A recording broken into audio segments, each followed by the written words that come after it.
네, 오늘은 단지파의 잘못된 선택이라는 제목으로 하나님의 말씀을 전하도록 하겠습니다.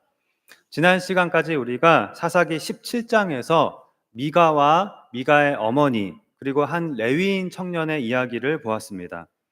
하나님의 말씀은 하나도 지키지 않고 모두가 자기 자신의 이익만을 목적으로 욕심으로 행하고 있는 내용이었는데요.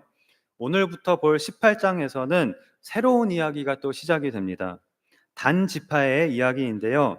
앞에서는 개인과 가정의 이야기였다면, 즉 개인과 가정의 타락과 우상숭배를 보여주는 이야기였다면, 이제는 한 단계 더 나아가서 한 지파의 이야기로 그 규모가 확대됩니다. 이 단지파의 이야기는 개인과 가정의 우상숭배 또 타락이 지파 단위의 타락과 우상숭배로 확대되고 있는 것을 보여주고 있는데요. 바로 그 연결고리가 되는 것이 앞에 나왔던 미가와 레위인 청년으로서 이들이 이 단지파의 이야기 가운데에 등장을 하게 됩니다. 앞에서 미가가 어머니의 돈을 도둑질하였고 그 도둑질한 돈으로 신상이 만들어지게 되었고 그 신상이 미가의 집에 우상 숭배에 사용되게 되었었는데요. 바로 그 신상을 단지파가 미가에게서 빼앗아서 탈취해서 결국 그 도둑질한 신상이 단지파의 우상 숭배에 사용되게 됩니다. 18장의 이 단지파의 이야기는 17장에 비해서 그 길이와 내용이 꽤 긴 편인데요. 그래서 우리가 몇 번에 나누어서 천천히 한번 살펴보려고 합니다. 그러는 동안에 여기에 등장하는 미가와 레위인 청년 그리고 단지파의 모습을 통해서 우리 자신에 대해서 많은 것들을 좀 돌아볼 수 있는 그런 시간이 되었으면 좋겠습니다. 그럼 1절부터 함께 살펴보시겠습니다. 1절은 그때에 이스라엘에 왕이 없었고 라는 말로 시작을 하고 있는데요. 이것은 이제부터 나올 단지파의 이야기도 17장과 똑같은 맥락의 이야기, 즉 모두가 저마다 자기 소견에 옳은 대로 행하는 그런 부정적인 이야기가 될 것임을 암시하고 있습니다. 그러면서 단지파의 이야기가 시작되고 있는데요. 우리가 얼마 전에 보았던 삼손이 바로 이 단지파 사람이었지요. 그러나 오늘 본문의 내용은 시기적으로 삼손의 이야기에 이어지고 있는 내용은 아니고요. 삼손의 시기보다 약 300년 정도 앞선 가나안 정착 초기에 있었던 일입니다. 이야기의 배경은 단지파는 그때에 거주할 기업의 땅을 구하는 중이었으니 라고 하였습니다. 단지파가 가나안 땅에서 자신들이 살 땅을 구하고 있는 것, 즉 찾고 있는 것, 이것이 사사기 18장의 배경입니다. 이는 그들이 이스라엘 지파 중에서 그때까지 기업을 분배받지 못하였음이라 라고 하였습니다. 단지파가 그때까지 기업을 분배받지 못하였다고 하였는데요. 이것은 번역이 좀 정확하게 되지 않은 것이고요. 단지파를 포함하여 모든 지파가 분배는 다 받았습니다. 우리가 여호수아서에서 이미 보았는데요. 하나님께서 이스라엘의 각 지파들에게 땅을 분배해 주신 것은 이 가나안 땅을 기업으로 주신 것은 가나안 땅을 완전히 정복한 이후가 아니었습니다. 아직 차지하지 않은 땅을 가나안 족속들이 아직 살고 있는 그 땅을 지도만 펼쳐놓고서 각 지파들에게 먼저 분배를 해주었다고 하였습니다. 그렇게 해서 분배받은 땅을 각 지파가 정복하여 차지하는 것이 각 지파들에게 주어진 사명이었습니다. 당연히 단지파에게도 단지파의 기업으로 이미 땅이 분배된 상태였습니다. 그런데 단지파가 그 땅을 정복하지 못하고 차지하지 못한 것입니다. 그때까지 기업을 분배받지 못하였음이라 라고 번역을 해놓은 이 말은 사실 정확히 해석을 하면 그때까지 기업이 없었다라는 뜻이 됩니다. 그 이유가 이제 사사기 1장 34절에 나오는데요. 아모리 족속이 단 자손을 산지로 몰아넣고 골짜기에 내려오기를 용납하지 아니하였으며 라고 하였습니다. 원래 단지파는 가나안 땅 남쪽에 평지를 분배받았는데요. 그곳에는 강한 아모리 족속이 살고 있었고 이 아모리 족속이 단지파를 산지로 몰아넣고 아예 내려오지도 못하게 했다는 것입니다. 쉽게 말하면 단지파가 아모리 족속을 몰아내지 못하여서 분배받은 땅을 차지하지 못하였다는 것입니다. 지도를 보시면 여기에 단 지파가 보이시죠? 여기가 바로 단지파가 분배받은 땅인데요. 남쪽으로는 유다 지파와 경계를 맞대고 있고 또 위쪽으로는 그 미가의 집이 있는 에브라임 지파와 경계를 맞대고 있는 것이 이 단 지파입니다. 그런데 이 단 지파가 분배받은 땅은 강한 민족인 블레셋과 이 옆에 또 블레셋과 경계를 맞대고 있죠. 그래서 여기는 블레셋과 아모리 족속 같은 강한 민족들이 있는 땅이었고 또 이 민족들은 철병거까지 가지고 있었습니다. 혹시 이때 삼손이 이 단지파에 있었다면 단지파가 이들을 몰아내고 분배받은 땅을 차지하였을지도 모르지만 단지파는 힘이 없어서 이들을 쫓아내지 못하였습니다. 그리고 오히려 쫓겨나서 다른 지파의 땅에 흩어져서 거주하거나 또는 새로운 정착지를 찾아 떠도는 그런 신세가 되었습니다.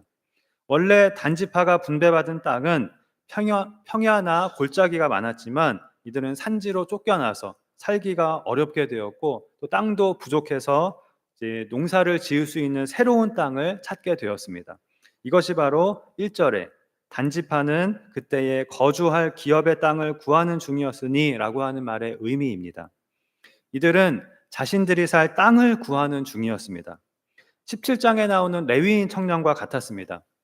그 레위인 청년도 하나님께서 정해주신 레위인의 성읍을 떠나서 먹고 살 길을 찾아 여기저기를 떠돌다가 미가의 집에 이르게 되었거든요. 그리고 거기서 미가의 제사장이 되었습니다. 마찬가지로 단지파도 하나님이 정해주신 땅, 하나님이 주신 기업을 포기하고 자신들이 정복하기에 좀 더 쉬운 목표를 찾기로 한 것입니다. 그렇다면 다른 지파들은 어땠을까요? 다른 지파들도 물론 자신들에게 분배된 땅을 완전히 차지한 것은 아니었습니다. 그러나 완전히는 아니어도 웬만큼은 쫓아내고 차지를 하였습니다. 그러나 단지파만큼은 시간이 한참 지나도록 분배받은 땅을 차지하지 못하였습니다. 그래서 2절에 보면 단지파는 자신들이 살만한 새로운 땅을 찾기 위해서 정탐꾼을 땅을 탐지하러 보내게 되는데요. 소라와 에스다올에서부터 5명의 정탐꾼을 보내게 됩니다. 이 소라와 에스다올이라는 이 지명은 앞에서 이 삼손 이야기에서도 나왔었는데요. 삼손의 고향이 바로 이 소라였습니다. 이 소라와 에스다올은 유다 지파와 단 지파의 경계 지역에 있었는데요. 그런데 여호수아 15장의 그 땅 분배를 하는 그 내용을 보면 유다 지파가 분배받은 기업 가운데에 이 소라와 에스다올이 들어 있었습니다. 그리고 또 이후에 여호수아 19장에는 단지파가 분배받은 기업 중에도 또 이 소라와 에스다올이 들어 있습니다. 그러니까 이 소라와 에스다올은 유다 지파와 단지파의 땅 모두에 걸쳐 있거나 아니면 그보다는 유다 지파가 단지파에게 주었을 그런 가능성이 있습니다. 어쨌든 5명의 정탐꾼은 새로운 땅을 찾기 위해서 이제 남쪽에서 북쪽으로 이동을 하게 되는데요. 그러다가 에브라임 산지에 있는 미가의 집에 이르게 되었고 거기에서 유숙을 하게 되었습니다.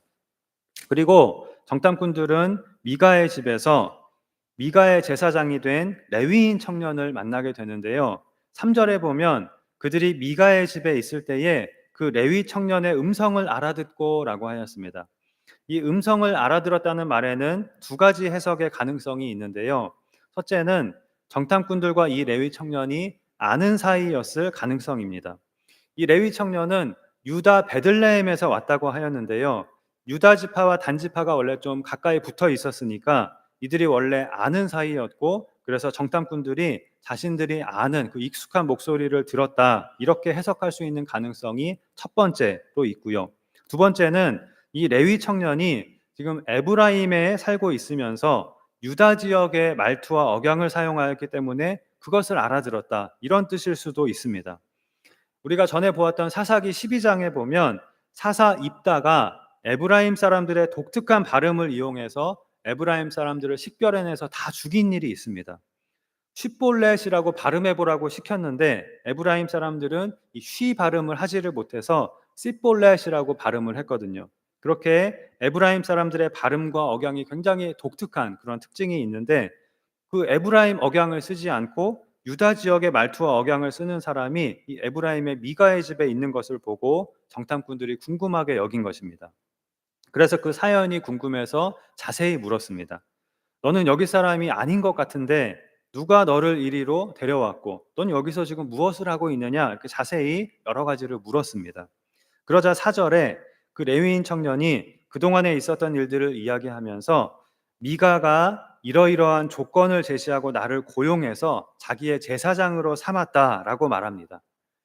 그런데 이 부분도 미가가 나를 자기의 제사장으로 삼았다, 미가가 나를 제사장으로 삼았다 이렇게 번역을 해놓았지만 원래대로 번역을 하면 내가 그의 제사장이 되었다, 미가가 나를 제사장으로 만든 것이 아니라 내가 되었다라고 이렇게 레위인 청년의 이 능동성과 자발성을 강조하는 그런 표현으로 되어 있습니다. 미가가 제시하는 조건을 듣고 내가 스스로 그의 제사장이 되었다는 것입니다. 혹시 이 레위인 청년이 당신들이 미가보다 더 좋은 조건을 제시하면 나를 스카우트할 수 있다는 그런 속내를 내비친 것일까요?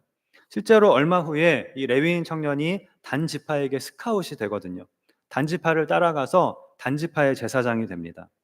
어쨌든 제사장은 오직 하나님께서 세우시는 직분이고 개인이 고용하거나 또는 개인에게 고용될 수가 없는 직분인데도 이 레위인 청년은 부끄러운 줄도 모르고 자신이 이렇게 삭슬받고 고용된 것을 자랑스럽게 말하고 있습니다. 그러자 5절에 이 청년이 제사장이라는 말을 듣고 정탐꾼들이 이 레위 청년에게 우리가 가는 길이 형통할는지 하나님께 물어보아 달라고 말합니다. 자, 지금 이 정탐꾼들에게는 도대체 이 미가의 신당과 신상이 어떻게 만들어졌고 왜 여기에 있는 것인지, 그리고 이 제사장이 율법에 비추어서 합법적인 제사장인지 이러한 것은 하나도 중요하지 않았습니다. 그저 스스로 제사장이라고 하는 사람이 여기에 있으니 그에게 하나님의 뜻을 물어본 것입니다. 사실 하나님의 뜻을 물었다기보다는 그냥 점을 친 것입니다. 아무 점쟁이에게나 찾아가서 점을 치듯이 이 엉터리 제사장이 있는데도 한번 점을 쳐달라 하고 점을 친 것입니다. 그러자 미가의 제사장인 이 레위인 청년은 평안히 가라, 너희가 가는 길은 여호와 앞에 있느니라 라고 말해줍니다. 그냥 듣고 싶은 말을 해준 것이지요. 사실 레위인 청년이 했어야 하는 말은 너희가 하나님이 주신 기업을 포기하고 그곳을 떠나는 것은 잘못된 일이다, 하나님이 기뻐하지 아니하실 것이다 라는 것이었습니다. 그러나 이 제사장은 삭슬받고 개인에게 고용된 타락한 제사장이었습니다. 그런 제사장이 하는 말은 언제나 다 잘 될 거야, 이것밖에는 없는 것입니다. 항상 앵무새처럼 축복의 말과 듣고 싶은 말만 해주는 것입니다. 지금 이 미가의 집에 진정으로 하나님의 뜻을 구하거나 알고 싶어 하는 사람은 아무도 없었습니다. 모두 자신이 듣고 싶은 대로 듣고 믿고 싶은 대로 믿고 자기의 소견에 옳은 대로 행하고 있었습니다. 자, 이제 정탐꾼들은 자신들이 가는 길이 형통하리라는 제사장의 말까지 듣고 기분 좋게 미가의 집을 떠나서 계속해서 북쪽으로 나아갔습니다. 그리고 계속 북쪽으로 나아가서 라이스라고 하는 성읍을 찾아내었습니다. 7절에 보면 라이스는 백성들이 염려 없이 거주하며 평온하며 안전하고 부족한 것이 없고 부를 누리고 있었다라고 하였는데요. 자, 이곳은 가나안 땅의 최북단에 위치한 곳으로 하나님께서 이스라엘에게 정복하라고 하신 지역에는 포함되지 않은 지역입니다. 즉 어느 지파에게도 분배되지 않은 땅이었는데요. 이 라이스는 레바논 산과 이 헤르몬 산으로 둘러싸여 있어서 외부와 단절이 되어 있는 덕분에 백성들이 이렇게 평화롭고 안전하게 살고 있었고요. 당시에 시돈이라고 하는 나라의 지배를 받고 있기는 하였지만 시돈으로부터 거리도 멀고 또 산으로 둘러싸여 있어서 사실상 시돈의 간섭을 받지 않고 정치적, 경제적으로 상당한 안정을 누리고 있었습니다. 그리고 마지막에 어떤 사람과도 상종하지 아니하였다라고 하는 말은 외세 침략이 거의 없는 곳이었기 때문에 주변의 다른 민족들과의 동맹이나 조약을 맺지 않았다는 그런 뜻입니다. 동맹 국가가 없어서 쳐들어가도 누가 참견을 안 한다는 것입니다. 다시 말하면 단지파가 정복하기에 상당히 수월한 그런 땅이었습니다. 이들은 거의 무방비 상태로 평화롭게 살고 있었고 외부와도 거의 단절되어 있어서 단지파가 상대하기에 꽤 만만한 상대로 보였습니다. 그래서 정탐꾼들은 다시 소라와 에스다올로 돌아가서 이 사실을 단지파에게 알렸고 단지파는 이 라이스라는 성읍을 치고 자신들이 거기에서 살기로 결정을 하게 됩니다. 그리고 10절에 보면 정탐꾼들이 이렇게 말합니다. 너희가 가면 평화로운 백성을 만날 것이요 그 땅은 넓고 그곳에는 세상에 있는 것이 하나도 부족함이 없느니라. 하나님이 그 땅을 너희 손에 넘겨주셨느니라. 이들이 치려고 하는 사람들은 평화로운 백성이었습니다. 이 말은 이들이 이 평화로운 라이스를 정복하는 것이 정당한 일이 아니라는 것을 암시해주고 있습니다. 이들은 평화로운 백성인 것입니다. 라이스는 하나님이 정복하라고 하신 땅도 아니었고 하나님이 단지파에게 주신 땅도 아니었습니다. 이들이 라이스를 정복하기로 한 것은 단지 그들은 평화로운 백성이라 아모리 족속처럼 전쟁에 능하지 않은 사람들이었기 때문이고 그 땅이 넓고 부족함이 없어 보이는 좋은 땅으로 그들의 눈에 보였기 때문입니다. 그럼에도 불구하고 정탐꾼들은 하나님이 그 땅을 너희 손에 넘겨주셨느니라 라고 말합니다. 미가의 제사장이 한 말을 믿고 하나님께서 승리를 약속하셨다고 그렇게 말하고 있는 것입니다. 자, 여기까지가 우리가 오늘 읽은 본문인데요. 이제 뒤에 나오는 내용을 보면 결국 단 지파는 이 라이스라는 성읍을 치고 자신들이 그 성읍을 차지하게 됩니다. 그리고 그 성읍 이름을 아예 라이스에서 단으로 바꾸어 버립니다. 자, 이것이 남쪽의 땅을 분배받은 단 지파가 그 땅을 버리고 가장 북쪽으로 이주하게 된 이야기인데요. 자, 그러나 사실은 단 지파 전체가 라이스로 이주한 것은 아닙니다. 약 300년 후에 단지파의 삼손이 여전히 소라와 에스다올 지역에 살고 있었던 것을 볼 때 단지파 중 일부만이 라이스로 이주하였다는 것을 알 수 있습니다. 그래서 지도를 보시면 원래 이 남쪽에 땅을 이제 분배받았던 단지파가 제일 북쪽에 이 라이스까지 차지를 해서 이렇게 단지파가 남쪽과 북쪽에 있는 이런 지도를 우리가 볼 수가 있는데요. 여호수아 19장 47절은 단지파가 라이스를 점령하고 차지하게 된 이 오늘 본문의 사건을 기록을 하면서 단지파의 경계가 확장되었다고 그렇게 기록을 하고 있습니다. 자, 그러나 단지파가 라이스를 점령하여 차지한 것은 하나님께서 주신 기업과 사명을 저버리는 일이었고, 즉 불신앙과 불순종으로 행한 일이었고, 단지파가 이곳으로 이주할 때 미가의 제사장을 데려감으로써 미가의 집의 우상 숭배가 단지파의 우상 숭배로 확장되어서 오랫동안 이곳은 우상 숭배의 중심지가 되고 맙니다. 자, 이 나머지 내용들은 다음 시간에 우리가 다시 살펴보도록 하겠고요.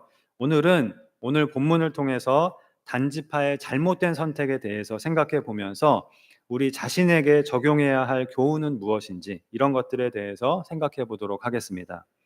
단지파는 처음에 자신들의 땅을 분배받았을 때 자신들이 대단히 불운하다고 생각을 하였을 것입니다.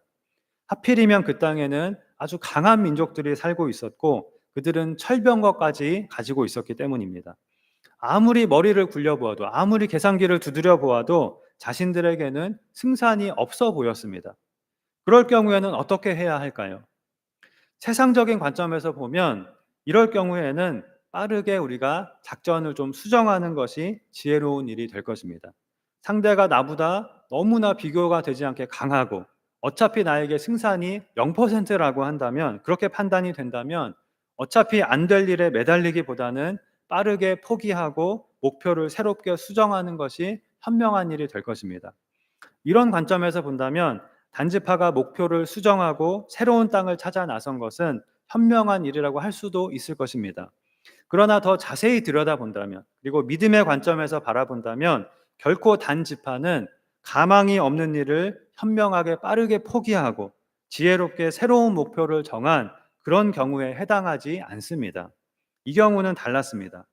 이들이 분배받은 땅은 하나님께서 단지파에게 기업으로 주신 땅이었고 그 땅을 정복하여 차지하는 것이 하나님께서 단지파에게 주신 사명이었습니다. 그래서 이 경우에는 단지파가 마음대로 하나님께서 정해주신 기업을 포기하고 새로운 땅을 찾아도 되는 그런 경우가 아니었습니다. 뿐만 아니라 단지파는 자신들이 모든 지파들 가운데 가장 운이 없다고 생각하였을지도 모르지만 사실은 하나님의 관점에서 보면 하나님께서 단지파에게만 특별히 어려운 상대를 주신 것은 결코 아니었습니다. 왜냐하면 실제로 그들이 강한 상대라고 하더라도 하나님에게는 강한 상대가 아니기 때문입니다. 가나안 땅에 살고 있는 그 어떤 민족도 하나님에게는 모두 똑같이 쉬운 상대였습니다. 단지파가 그 땅에 살고 있는 사람들을 몰아내지 못한 것은 단지파의 약함이나 상대의 강함과는 사실은 아무 상관이 없었습니다. 이스라엘의 가나안 정복 전쟁은 그렇게 힘으로 승패가 결정되는 전쟁이 아니었습니다. 믿음으로 순종할 때 하나님께서 싸워주시는 것이 이 가나안 정복 전쟁이었습니다. 이스라엘 백성이 맨 처음 가나안 땅에 들어갈 때 하나님은 홍해를 가르신 것처럼 요단강의 강물이 끊어지게 하심으로 이스라엘 백성들은 마른 땅으로 요단강을 건너서 가나안 땅에 들어가게 되었습니다. 그런데 그 앞에는 가나안의 첫 번째 성인 난공불락의 여리고성이 버티고 서 있었습니다. 그러나 이스라엘 백성이 하나님의 말씀에 순종하여 7일 동안 여리고성 주위를 돌며 행진하였을 때 여리고성이 저절로 무너져서 너무나도 쉽게 여리고성을 정복할 수 있었습니다. 하나님께서 이 가나안에 들어갈 때에 이렇게 하신 것의 의미는 이제부터 너희가 싸울 가나안 정복 전쟁은 너희의 힘으로 싸우는 것이 아니다. 너희가 믿음으로 순종하며 나아갈 때 내가 너희에게 이렇게 승리를 계속해서 안겨줄 것이다 라는 것이었습니다. 이것이 가나안 정복 전쟁이었습니다. 그런데 단지파는 처음부터 겁을 먹고 싸우려 하지를 않았습니다. 그리고 하나님께서 주신 기업을 포기해 버렸습니다. 결코 단지파에게 승산이 없었던 것이 아닙니다. 이들에게는 믿음과 용기가 부족했던 것입니다. 이스라엘이 가나안에 들어가기 직전의 한 인구조사에서 단지파에서 싸움에 나갈 수 있는 남자의 수는 6만 4천 명이 넘었습니다. 전쟁을 수행하기에 충분한 숫자였습니다. 그러나 이 단지파의 병력이나 아모리 족속의 철병거나 이러한 것들은 처음부터 중요한 것이 아니었습니다. 가나안 정복은 믿음으로 하는 것이었고 믿음으로 나아가기만 하면 상대가 그 누구라도 요단강을 건넌 것처럼 여리고성을 무너뜨린 것처럼 승리할 수가 있었습니다. 그런데 단지파는 불신앙과 또 두려움으로 불평과 원망을 하며 싸우기를 포기하고 하나님이 주신 기업을 포기하고 새로운 땅으로 눈을 돌리는 잘못된 선택을 하고 말았습니다. 우리가 이 세상에서 그 어떤 것도 그 어떤 일도 포기해서는 안 된다. 그런 말을 지금 하고 있는 것이 아닙니다. 단지파의 선택이 잘못된 선택인 이유는 하나님의 뜻에 순종하기를 포기하고 하나님의 명령과 사명을 저버리는 그런 선택이었기 때문입니다. 반면에 우리가 이 세상을 살아갈 때에 세상적인 일들에 있어서는 앞에서도 말씀드렸다시피 안 되는 일을 가지고 승산이 없는 일을 가지고 끝까지 집착하거나 고집할 필요는 없습니다. 예를 들어서 학교를 정하는 일이라든지 회사를 정하는 일이라든지 또 직업을 결정하는 일이라든지 또 배우자를 결정하는 그런 일 같은 경우에 나는 이 학교가 아니면 절대로 안 돼. 나는 이 회사가 아니면 절대 안 돼. 나는 이 직업이 아니면 안 돼. 나는 이 사람이 아니면 절대 안 돼. 이런 것은 사실은 없는 것입니다. 이런 일들에 있어서는 절대적인 것은 없는 것입니다. 이 길이 아니라면 다른 길이 있는 것입니다. 가망이 없고 승산이 아예 없다면 포기하고 다른 목표를 세우는 것이 지혜로운 선택일 수 있습니다. 가망이 없고 승산이 없는데도 끝까지 그것에 집착하고 그것만을 고집하는 것이 오히려 지혜롭지 못한 일이 될 수도 있습니다. 그러나 이것이 신앙적인 영역으로, 신앙의 영역으로 넘어가면 신앙적인 문제의 경우라면 다를 수가 있습니다. 달라야만 합니다. 하나님의 말씀, 하나님의 말씀에 순종하는 것, 하나님을 믿는 것, 이것은 결코 우리가 포기할 수 없는 것입니다.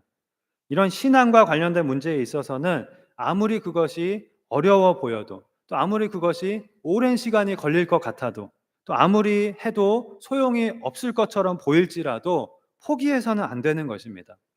그런데 우리가 그렇게 하고 있습니까? 혹시 단지파처럼 어렵다는 핑계로 쉽게 포기하고 해도 안 된다는 핑계로 현실적으로 불가능하다는 핑계로 하나님의 말씀을 저버리고 하나님의 백성으로서의 사명을 저버리고 정복하기 쉬운 새로운 땅으로 나아가는 그런 잘못된 선택을 하고 있지는 않습니까? 이것은 제가 따로 예를 들지는 않겠습니다. 여러분 각자가 한번 생각해 보시기 바랍니다. 우리가 인생에서 여러 가지 결정들을 하는 데 있어서 하나님의 말씀에 순종하는 것을, 나의 믿음과 신앙을 지키는 것을 결코 포기하지 말아야 할 첫 번째 가치로 삼고 있습니까? 아니면 그것이 어렵고 불가능해 보인다는 이유로 나의 환경과 처지를 탓하면서 이렇게 할 수밖에 없다고 핑계를 대면서 잘못된 선택을 우리가 하고 있지는 않습니까? 단지파 사람들은 자신들이 가장 강한 적을 만난 것을, 가장 정복하기 어려운 땅을 분배받은 것을 불행한 일이라고 생각했습니다. 그러나 결코 그렇지 않은 것입니다. 달리 생각하면 그것은 오히려 다른 지파들에 비해서 더 큰 축복을 받은 것이고 더욱 영광스러운 사명을 맡은 것이라고 할 수 있었습니다. 상대가 누구든 어차피 하나님께서 승리를 주실 것이기 때문입니다. 이들은 그저 믿음으로 나아가서 싸우면 되었습니다. 그러면 그 어느 지파보다도 값진 승리를 하나님께서 주실 것이었습니다. 그러나 이들은 자신들의 불운한 처지와 환경을 탓하며 하나님이 주신 땅을 차지하기를 스스로 포기하고 하나님의 뜻을 거스르는 새로운 목표를 세우고 말았습니다. 이들이 찾아내고 정복하기로 한 땅은 하나님께서 이스라엘에게 주신 적이 없는 땅이었습니다. 이들이 라이스를 치고 그 땅을 차지하려고 한 것은 하나님께서 명하신 가나안 정복이라는 신앙적 이유에서가 아니라 단지 그 땅이 살기에 좋은 땅이고 쉽게 정복할 수 있는 땅이었기 때문이었습니다. 그러면서도 마지막 10절에서 이들은 하나님이 그 땅을 너희 손에 넘겨주셨느니라 라고 말하고 있습니다. 이 하나님이 그 땅을 너희 손에 넘겨주셨느니라 라고 하는 이 말은 가나안 정복 당시에 구호처럼 사용되었던 그런 말입니다. 즉 이들은 가나안 정복 전쟁의 구호를 외치면서 실상은 가나안 정복과는 아무 상관없이 오직 자신들의 욕심을 따라 하나님이 주신 기업은 버리고 평화롭게 살고 있는 라이스 사람들을 진멸할 그런 계획을 세운 것입니다. 그렇다면 우리는 어떻습니까? 입으로는 하나님의 영광을 위하여 라고 외치고 있지만 실제로는 하나님의 영광을 위하지 않는 그런 일들을 행하며 하나님의 영광과 상관없는 그런 삶을 살아가고 있지는 않습니까? 그러면서 하나님의 영광을 위하여 살고 있다고 착각하고 있지는 않습니까? 아마 우리 모두에게는 이런 모습들이 다 있을 것입니다. 이것을 우리가 깨닫고 회개하고 이러한 모습에서 계속해서 우리는 돌이켜야 하겠습니다. 우리가 기억해야 할 것은 우리가 이 세상에서 싸워야 할 싸움은 믿음의 싸움이라는 것입니다. 즉 믿음으로 하나님의 말씀에 순종하는 싸움인 것입니다. 무슨 일이 있어도 이 싸움은 우리가 물러서거나 포기해서는 안 되는 것입니다. 단지파가 이 싸움을 포기하는 잘못된 선택을 하게 되었을 때 미가의 집이라는 잘못된 장소에 가게 되었고 레위인 청년과의 잘못된 만남을 만나게 되었고 그 레위인 청년에게 잘못된 인도를 받게 되었습니다. 그리고 결국 라이스를 점령하여 차지하고 미가의 신상과 제사장을 빼앗아가서 우상 숭배에 빠지고 말았습니다. 그러면서도 이들은 모든 일이 자신들의 뜻대로 이루어지는 것을 보면서 하나님이 자신들을 돕고 있다고 생각을 했습니다. 만일 우리가 불신앙과 불순종의 길로 나아가고 있는데도 모든 일이 잘 풀리고 모든 일이 척척 맞아 떨어진다면 그것은 좋아할 일이 아니라 두려워해야 할 일이라는 것을 우리는 깨달아야 합니다. 겉으로는 형통의 길로 나아가고 있는 것처럼 보여도 사실은 멸망의 길로 계속해서 나아가고 있는 것이기 때문입니다. 단지파가 불순종의 길로 나아갔을 때 자신들은 하나님의 인도를 받아서 모든 일이 순탄하게 흘러갔다고 그렇게 생각을 하였지만 사실은 잘못된 장소에 가서 잘못된 사람을 만나게 되었고 잘못된 도움과 인도를 받게 되었습니다. 그래서 우리가 불순종의 길로 나아가면 점점 더 깊은 늪에 빠져가게 되는 것입니다. 잘못된 인도와 도움만 계속해서 받게 됩니다. 반면에 우리가 현실적인 어려움에도 불구하고 믿음으로 하나님의 말씀에 순종하며 나아가면 상상도 하지 못한 하나님의 놀라운 그런 도움의 손길들, 여러 가지 모양의 하나님의 도우심을 경험할 수가 있게 됩니다. 우리의 목자 되시는 하나님께서 부족함 없이 우리를 인도해 주셔서 사망의 음침한 골짜기도 무사히 지나갈 수 있게 되는 것입니다. 중요한 것은 내가 포기하지 않고 믿음의 싸움을 싸우며 믿음의 길을 걸어가야 한다는 것입니다. 나는 가만히 있는데 다른 사람이 말씀을 와서 다 먹여주고 말씀을 이루어주는 것이 아닙니다. 내가 하나님의 말씀을 사모하고 그 말씀에 순종하는 싸움을 내가 싸워야 하는 것입니다. 아마도 단지파는 아모리 족속과 싸울 엄두도 내지 못하면서 다른 지파가 와서, 더 강한 지파들이 와서 아모리 족속을 물리쳐주고 자신들의 땅을 대신 정복해 주기를 바랐을 것입니다. 그러나 그런 일은 일어나지 않았습니다. 우리의 믿음의 싸움도 마찬가지입니다. 내가 구하고 찾고 두드려야 하는 것입니다. 내가 하나님의 말씀을 사모하고 하나님의 말씀에 순종해야 하는 것입니다. 그럴 때 하나님께서 우리를 위하여 싸워주시고 우리에게 놀라운 승리를 안겨주시는 것입니다. 이것을 우리가 오늘 꼭 기억하고 이 세상에서 믿음의 싸움을 싸우는 일이 아무리 힘들어도 포기하지 말고 용기를 내어 하나님의 말씀을 믿고 말씀에 순종하는 삶을 힘써 살아가야 하겠습니다. 그럼으로써 하나님의 놀라운 도우심에 힘입어 모든 믿음의 싸움에서 승리하며 또 하나님께서 주신 기업을 차지하며 그곳에서 하나님께서 주시는 풍성한 축복을 누리며 하나님을 영화롭게 하는 하나님의 복된 백성으로 살아가는 우리 모두가 되기를 주님의 이름으로 축원합니다. 기도하시겠습니다. 하나님 아버지, 하나님께서는 우리에게 놀라운 축복과 기업과 사명을 주셨는데 우리는 이 세상의 현실 속에서 어렵다는 이유로 불가능하다는 핑계를 대며 믿음의 싸움을 싸우기를 포기하는 잘못된 선택을 할 때가 많았습니다. 우리의 불신앙과 죄를 용서하여 주시고 우리에게 믿음과 용기를 주셔서 믿음으로 하나님의 말씀에 순종하며 나아감으로 하나님께서 주시는 놀라운 승리를 맛보며 하나님께 영광을 돌리는 우리가 되게 하여 주시옵소서. 특별히 우리가 하나님의 말씀을 사모하여 늘 말씀을 가까이 하고 말씀을 붙들고 말씀대로 살아감으로 하나님께서 주신 모든 약속의 말씀들이 우리의 삶에 풍성하게 이루어지게 하여 주시옵소서. 믿사오며 예수님의 이름으로 기도하옵나이다. 아멘.